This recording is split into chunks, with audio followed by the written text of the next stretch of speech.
ಪ್ರಿಯ ವೀಕ್ಷಕರೇ, ಇನ್ಫೋ ಇನ್ ಕನ್ನಡ ಯೂಟ್ಯೂಬ್ ಚಾನಲ್ಗೆ ನಿಮ್ಮೆಲ್ಲರಿಗೂ ಸ್ವಾಗತ ಸುಸ್ವಾಗತ. ವೀಕ್ಷಕರೇ, ಕಳೆದ 6 ತಿಂಗಳ ಹಿಂದೆ ನಡೆದ ಕರ್ನಾಟಕ ವಿಧಾನಸಭೆ ಚುನಾವಣೆಯಲ್ಲಿ ಕಾಂಗ್ರೆಸ್ ಜಯ ಬಾರಿಸಿದೆ. ಈ ಅಭೂತಪೂರ್ವವಾದ ಗೆಲುವಿಗೆ ಮುಖ್ಯ ಕಾರಣವಾದದ್ದು ಅದು ನೀಡಿದ ಪಂಚ ಗ್ಯಾರಂಟಿಗಳಲ್ಲಿ ಒಂದಾದ ಗೃಹ ಲಕ್ಷ್ಮಿ ಯೋಜನೆ ಮಹಿಳೆಯರನ್ನೆಲ್ಲ ಸೆಳೆದುಕೊಂಡಿತ್ತು. ಪ್ರತಿ ತಿಂಗಳು 2,000 ರೂಪಾಯಿ ಸಿಗುತ್ತದೆ ಎಂಬ ಒಂದು ಕಾರಣದಿಂದ ಎಲ್ಲರೂ ಸಹ ಗೃಹಲಕ್ಷ್ಮಿಗೆ ವೋಟ್ ಹಾಕಿದ್ದರು ಎಂಬುದನ್ನು ನಾವು ಮನಗಂಡಿದ್ದೇವೆ. ವೀಕ್ಷಕರೇ, ಕಾಂಗ್ರೆಸ್ ಅಧಿಕಾರಕ್ಕೆ ಬಂದ ದಿನದಿಂದಲೂ ಸಹ ಕೇಳುತ್ತಿರುವ ಒಂದು ಪ್ರಶ್ನೆ ಏನೆಂದರೆ, ನಮಗೆ ಇನ್ನೂ ಗೃಹಲಕ್ಷ್ಮಿ ಹಣ ಸಿಗಲಿಲ್ಲ. ಕೇವಲ 1 ತಿಂಗಳ ಕಂತು ಹಣ ಮಾತ್ರ ಸಿಕ್ಕಿದೆ, ಇನ್ನು ಮಿಕ್ಕಿದ ತಿಂಗಳು ಹಣ ಸಿಕ್ಕಿಲ್ಲ. ವೀಕ್ಷಕರೇ, ನೀವು ಕೇವಲ ನಿಮ್ಮ RC ನಂಬರ್ ಅಂದರೆ ರೇಷನ್ ಕಾರ್ಡ್ ನಂಬರ್ ಹಾಕುವುದರ ಮೂಲಕ ಹೇಗೆ ನಿಮಗೆ ಎಷ್ಟು ಕಂತಿನ ಹಣ ಬಂದಿದೆ ಮತ್ತು ನೆಕ್ಸ್ಟ್ ಯಾವ ಕಂತಿನ ಹಣ ಸಿಗುತ್ತದೆ ಎಂಬುದನ್ನು ತಿಳ್ಕೋಬಹುದು. ಅದು ಕೇವಲ ನಿಮ್ಮ ಮೊಬೈಲ್ನಲ್ಲಿ 2 ನಿಮಿಷದಲ್ಲಿ. ಇದನ್ನು ನಾನು ತಿಳಿಸ್ಕೊಡ್ತಾ ಹೋಗ್ತೀನಿ. ಅದಕ್ಕಿಂತ ಮುಂಚೆ ನೀವಿನ್ನು ನಮ್ಮ ಯೂಟ್ಯೂಬ್ ಚಾನಲ್ನ ಸಬ್ಸ್ಕ್ರೈಬ್ ಆಗಿಲ್ಲ ಅಂದರೆ ಸಬ್ಸ್ಕ್ರೈಬ್ ಆಗಿ ಮತ್ತು ಪಕ್ಕದಲ್ಲಿರೋ ಬೆಲ್ ಐಕಾನ್ ಕೂಡ ಕ್ಲಿಕ್ ಮಾಡಿ. ವೀಕ್ಷಕರೇ, ರೇಷನ್ ಕಾರ್ಡ್ ಸಂಖ್ಯೆ ಹಾಕಿ ಗೃಹಲಕ್ಷ್ಮಿ ಯೋಜನೆಯ DBT ಸ್ಟೇಟಸ್ ಚೆಕ್ ಮಾಡಿಕೊಳ್ಳಿ. ಅದು ಹೇಗೆ ಎಂಬುದನ್ನು ನೋಡುವುದಾದರೆ, ಇದರ ಪ್ರಕಾರ ಈಗಾಗಲೇ ಗೃಹಲಕ್ಷ್ಮಿ ಯೋಜನೆಯ 4 ಕಂತುಗಳು ಹಣ ಜಮೆಯಾಗಬೇಕಿದೆ. ಕೆಲವರಿಗೆ ಅದು ಆಗಿದೆ ಸಹ.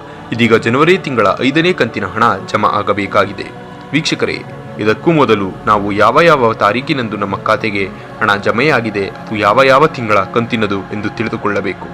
ಇದನ್ನು ನೀವು ನಿಮ್ಮ ಪಡಿತರ ಚೀಟಿ ಅಂದರೆ RC ನಂಬರ್ ಹಾಕುವುದರ ಮೂಲಕ ಸಾಧ್ಯವಿದೆ. ಸರ್ಕಾರದ ಮಾಹಿತಿ ಕಣಜ ತಂತ್ರಾಂಶದ ಸಹಾಯದಿಂದ ಗೃಹಲಕ್ಷ್ಮಿ ಹಣ ಜಮೆಯಾಗಿದೆಯೋ ಇಲ್ಲವೋ, ಯಾವ ಕಂತಿನ ಹಣ ಯಾವ ದಿನಾಂಕದಂದು ಜಮೆಯಾಗಿದೆ ಎನ್ನುವುದನ್ನು ಸುಲಭವಾಗಿ ತಿಳಿದುಕೊಳ್ಳಬಹುದು.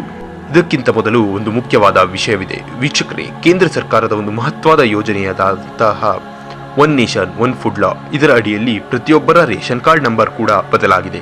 ಪ್ರತಿಯೊಬ್ಬರ ರೇಷನ್ ಕಾರ್ಡ್ ಈ ಮೊದಲು ಇದ್ದಿದ್ದು ಫಾರ್ ಎಕ್ಸಾಂಪಲ್ MYS ಮತ್ತು ಕೆಲವು ನಂಬರ್ಗಳು, ಆದರೆ ಈಗ ಬಂದಿರುವುದು ಕೇವಲ ನಂಬರ್ಗಳು ಮಾತ್ರ. ಹೀಗೆ ನೀವು ನಿಮ್ಮ ಹೊಸ ರೇಷನ್ ಕಾರ್ಡ್ ನಂಬರ್ ಅನ್ನು ಹೇಗೆ 2 ನಿಮಿಷದಲ್ಲಿ ಪಡೆದುಕೊಳ್ಳಬಹುದೆಂಬುದನ್ನು ನಾನು ಈಗಾಗಲೇ ವಿಡಿಯೋ ಮಾಡಿ ಅಪ್ಲೋಡ್ ಮಾಡಿದ್ದೀನಿ. ನಾನು ಡಿಸ್ಕ್ರಿಪ್ಷನ್ನಲ್ಲಿ ಲಿಂಕ್ ಕೊಟ್ಟಿರ್ತೀನಿ. ನೀವು ಕೇವಲ 2 ನಿಮಿಷದಲ್ಲಿ ನಿಮ್ಮ ಮೊಬೈಲ್ನಲ್ಲಿಯೇ ಹೇಗೆ ನಿಮ್ಮ ಹೊಸ ರೇಷನ್ ಕಾರ್ಡ್ ನಂಬರನ್ನು ತೆಗೆದುಕೊಳ್ಳಬಹುದು ಎಂಬುದನ್ನು ತಿಳಿಸ್ಕೊಟ್ಟಿದ್ದೀನಿ. ದಯವಿಟ್ಟು ಆ ವಿಡಿಯೋ ನೋಡಿ. ಆ ನಂತರ ನೀವು ನಾನು ಡಿಸ್ಕ್ರಿಪ್ಷನ್ ಕೊಟ್ಟಿರುವ ಮಾಹಿತಿ ಕಣಜ ಎಂಬ ಒಂದು ಲಿಂಕನ್ನು ಕ್ಲಿಕ್ ಮಾಡುವ ಮುಖಾಂತರ ನೀವು ಮಾಹಿತಿ ಕಣಜ ಜಾಲತಾಣದಲ್ಲಿ ಗೃಹಲಕ್ಷ್ಮಿ ಅಪ್ಲಿಕೇಶನ್ ಸ್ಥಿತಿ ಎನ್ನುವ ಆಯ್ಕೆಯ ಮೇಲೆ ಕ್ಲಿಕ್ ಮಾಡಬೇಕು. ನಿಮ್ಮ ಹೊಸ ರೇಷನ್ ಕಾರ್ಡ್ ನಂಬರ್ನ 12 ಅಂಕಿಯ ಪಡಿತರ ಚೀಟಿ ಸಂಖ್ಯೆಯನ್ನು ನಮೂದಿಸಬೇಕು. ನಂತರ ಪಕ್ಕದಲ್ಲೇ ಕಾಣುವ ಸಬ್ಮಿಟ್ ಬಟನ್ ಪ್ರೆಸ್ ಮಾಡಬೇಕು.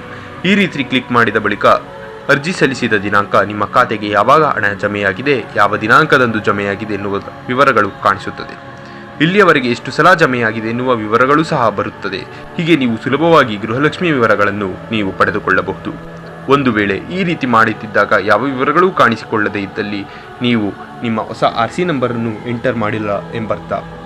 ವೀಕ್ಷಕರೇ, ಇದಕ್ಕೂ ಮೀರಿ ನಿಮಗೆ ಇನ್ನೂ ಹೆಚ್ಚಿನ ಸಹಾಯವಾಗಬೇಕೆಂದರೆ ಮಹಿಳಾ ಮತ್ತು ಮಕ್ಕಳ ಕಲ್ಯಾಣ ಇಲಾಖೆಯ ಅಧಿಕಾರಿಗಳನ್ನು ಖುದ್ದಾಗಿ ಭೇಟಿಯಾಗಿ ಮನವಿ ಸಲ್ಲಿಸಬಹುದು. ಅವರು ಎಲ್ಲವನ್ನೂ ಸರಿಪಡಿಸಿಕೊಳ್ಳುತ್ತಾರೆ. ವೀಕ್ಷಕರೇ, ಇದೊಂದು ಮುಖ್ಯವಾದ ಸಮಸ್ಯೆ ಎಲ್ಲರೂ ಅನುಭವಿಸುತ್ತಿರುವುದು ಎಂಬುದನ್ನು ವಿಡಿಯೋ ಮಾಡುತ್ತಿದ್ದೇನೆ. ನಿಮಗೆ ವಿಡಿಯೋ ಇಷ್ಟ ಆಗಿದ್ರೆ ಮತ್ತು ನೀವಿನ್ನು ನಮ್ಮ ಯೂಟ್ಯೂಬ್ ಚಾನಲ್ನ ಸಬ್ಸ್ಕ್ರೈಬ್ ಆಗಿಲ್ಲ ಅಂದರೆ ಸಬ್ಸ್ಕ್ರೈಬ್ ಆಗಿ ಮತ್ತು ಪಕ್ಕದಲ್ಲಿರೋ ಬೆಲ್ ಐಕಾನ್ ಕೂಡ ಕ್ಲಿಕ್ ಮಾಡಿ. ನಮಸ್ಕಾರ.